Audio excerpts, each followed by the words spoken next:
तो कल है मेरा सोशल साइंस का प्री बोर्ड एंड मुझे कंप्लीट करनी है ये 4 बुक्स, जिन्हें कंप्लीट तो छोड़ो रिवाइज करने में ही बहुत ज़्यादा टाइम जाने वाला है। बट आज मैं तुम्हें ऐसी सीक्रेट स्ट्रेटेजीज बताऊंगा, अगर तुमने सोशल साइंस का नहीं पढ़ा है तो तुम कैसे अपने प्री बोर्ड में बहुत अच्छे मार्क्स स्कोर कर सकते हो, या फिर अगर तुमने पढ़ लिया है तो रिवाइज नहीं कर पाते हो क्योंकि बहुत सारी चीज़ें हैं। तो बहुत जल्दी तुम बहुत सारे चैप्टर्स एक साथ कैसे अपने दिमाग में भर सकते हो। एंड साथ के साथ मैं तुम्हें ऐसे हिडन टिप्स दूंगा जिन्हें तुम अगर यूज़ करते हो तो तुम्हारा बहुत ज़्यादा फायदा होने वाला है। एंड वीडियो के एंड में मैं तुम्हें अपने सोशल साइंस का प्री बोर्ड का पेपर भी देने वाला हूँ जिसे तुम अपने यूज़ कर सकते हो। तो मैं अपना डे स्टार्ट करता हूँ और मुझे कंप्लीट करनी थी ये 4 बुक्स। हालांकि मुझे रिवाइज करनी थी क्योंकि मैं पढ़ पहले ही चुका था आलम बैच से, लेकिन रिवाइज करने में भी बहुत ज़्यादा हालत मेरी खराब हो रही थी क्योंकि लिटरली ज्योग्राफी का इतना बड़ा सिलेबस, इकोनॉमिक्स का चलो मैं मान सकता हूँ कम है, लेकिन हिस्ट्री बहुत ज़्यादा बड़ी है और जो पॉलिटिकल साइंस है उसमें भी बहुत ज़्यादा चैप्टर्स हैं। बट मैं सोचता हूँ कि मुझे स्टार्ट कर देना चाहिए। तो सबसे पहले जो मेरा सबसे वीक चैप्टर था जो था नेशनलिज्म इन इंडिया, उसे मैं सबसे पहले रिवाइज करना स्टार्ट कर देता हूँ और फिर मैं एनसीईआरटी की लाइन बाय लाइन रीड करता रहता हूँ उसे, क्योंकि मेरा पहले से पढ़ा हुआ था तो मेरे दिमाग में एकदम से फिट हो जाता था। तो इसी तरीके से मैंने अपने पूरे चैप्टर को बहुत अच्छे से रिवाइज कर लिया लाइन बाय लाइन है,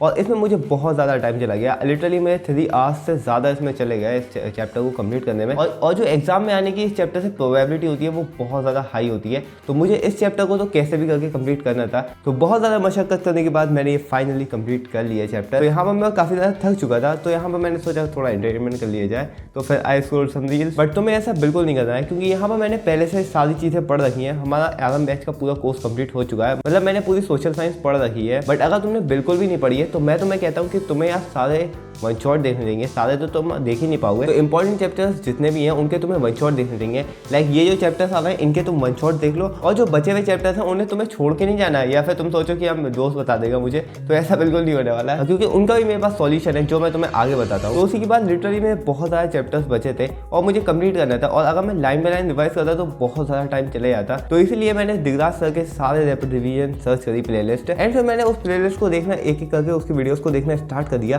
तो सबसे पहले मैंने स्टार्ट किया था the rise of nationalism in Europe से, क्योंकि हिस्ट्री को मुझे सबसे पहले कंप्लीट करना था। तो वीडियो में आगे बढ़ने से पहले मैं तुम्हें एक चीज बताना चाहता हूँ। तो 20 नंबर की हिस्ट्री आती है अपनी, और 20 मार्क्स की अपनी पॉलिटिकल साइंस आती है, 20 मार्क्स की अपनी इकोनॉमिक्स आती है, एंड 20 मार्क्स की अपनी ज्योग्राफी आती है। तो तुम्हें ऐसा बिल्कुल नहीं करना है कि यार तुम पूरी हिस्ट्री पढ़ के चले आओ और यार और जो इकोनॉमिक्स सिविक्स है उन्हें छोड़ के चले आओ, ऐसा बिल्कुल नहीं करना है। तो मेरा थोड़े थोड़े सारे चैप्टर्स पर फोकस करते हुए चल रहा है। तो मुझे तो रिवाइज सारी चीज़ें करनी थी। तो मैंने सबसे पहले the rise of nationalism in Europe का रैपिड रिवीजन देखा, जिसमें मुझे 10 मिनट्स लगे हार्डली, क्योंकि मैंने उसे 2x पे चलाया था, और जितने भी स्टार मार्क्स वाली चीज़ें थी उन्हें मैंने एक बार देख लिया था, और जितने भी इंपॉर्टेंट पर्सन थे उनके बारे में ही मैंने एक बार रिवाइज कर लिया था, लाइक गुरदीप मसीनी कौन थे और इन ऐसी चीज़ें। तो उसी के साथ मैंने यहाँ पर एक एक करके सारे रैपिड रिवीजन को कंप्लीट कर दिया, जिसमें मुझे बहुत ज़्यादा टाइम लगा। और अगर तुम्हारा पढ़ा हुआ बिल्कुल भी नहीं है तो मैं तुम्हें सजेस्ट करूंगा जो हल्के हल्के चैप्टर्स हैं उनके तुम्हें रैपिड रिवीजन ही देख के जाना चाहिए, क्योंकि उससे तुम्हें बेसिक आइडिया पता चल जाता है कि यार किस बारे में चैप्टर है, और यार अगर चैप्टर के बारे में कुछ आएगा तो हमें लिखना किस तरीके से है। अगर तुम कुछ भी लिख के आते हो मतलब एसएसटी के पेपर में,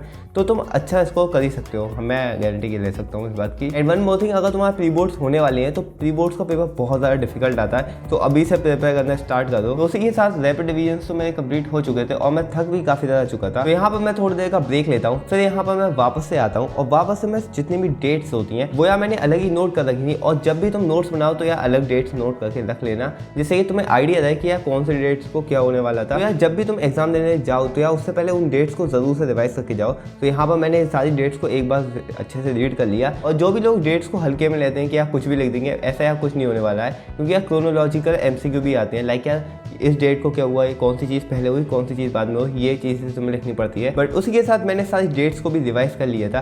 तो अब बारी थी फाइनल अपने PYQs की, जो यार मैंने पूरी साल बैठ के लिखे थे, मतलब लिटरली ये 5 ईयर्स के PYQs है। और अगर तुम्हें ये PYQs चाहिए तो यार मुझे कॉमेंट्स में जल्दी से जाकर बता दो, क्योंकि मैं तुम्हें नेक्स्ट वीडियो या फिर उससे नेक्स्ट वीडियो इसी टॉपिक पर अपलोड करने वाला हूँ। तो यहाँ पर तुम लोग देख सकते हो इन PYQs में सारे ही MCQs हैं, और जितने भी 5 साल से जितने भी क्वेश्चन आए हैं, किस तरीके के क्वेश्चन आते हैं बोर्ड में, वो यार इन PYQs में ईजिली गिवन है। वन मोर थिंग, जितने भी एसएसटी के नोट्स हैं उन्हें मैंने अपलोड कर रखा है उस वीडियो को, तो यहाँ पर या फिर इधर कहीं वीडियो का लिंक आ रहा होगा, तो उसे जाकर तुम लोग जरूर से वॉच कर सकते हो। एंड मैंने तुम्हें PDF भी प्रोवाइड कर रखा है जिसे तुम इजीली जाकर देख सकते हो।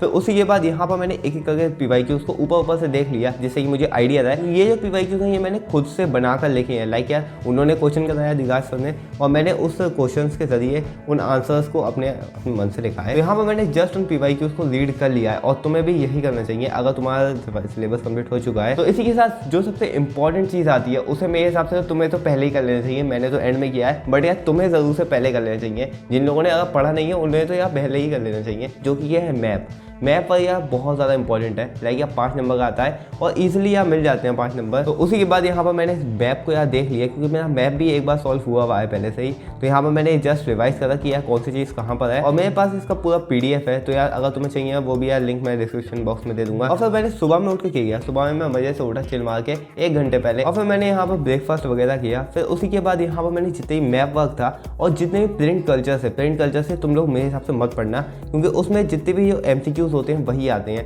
तो यहाँ पर तुम लोग सर्च भी कर सकते हो most repeated MCQs of print culture. तो यार उसमें से MCQs आने की ज़्यादातर प्रोबेबिलिटी होती है। फिर यहाँ पर मैंने जितना भी मैप वर्क था उसे भी एक बार देख लिया, और फिर उसी के बाद यहाँ पर मजे से स्कूल चला गया और मैं प्री बोर्ड का पेपर भी दे आया। फिलहाल यहाँ पर मैं प्री बोर्ड का पेपर दे आया हूँ, ये मैं बाद में वॉइस ओवर कर रहा हूँ। सो यहाँ पर तुम लोग यार देख भी सकते हो, लिंक यहाँ मैं प्री बोर्ड के पेपर का नीचे दे दूँगा डिस्क्रिप्शन बॉक्स में, और कमेंट में ही पिन कर दूँगा। तो यहाँ पर तुम जाकर डाउनलोड उसे ईजिली कर सकते हो। और इस वीडियो को यहीं पर रखते हैं, तुम्हें पसंद आई होगी आई थिंक।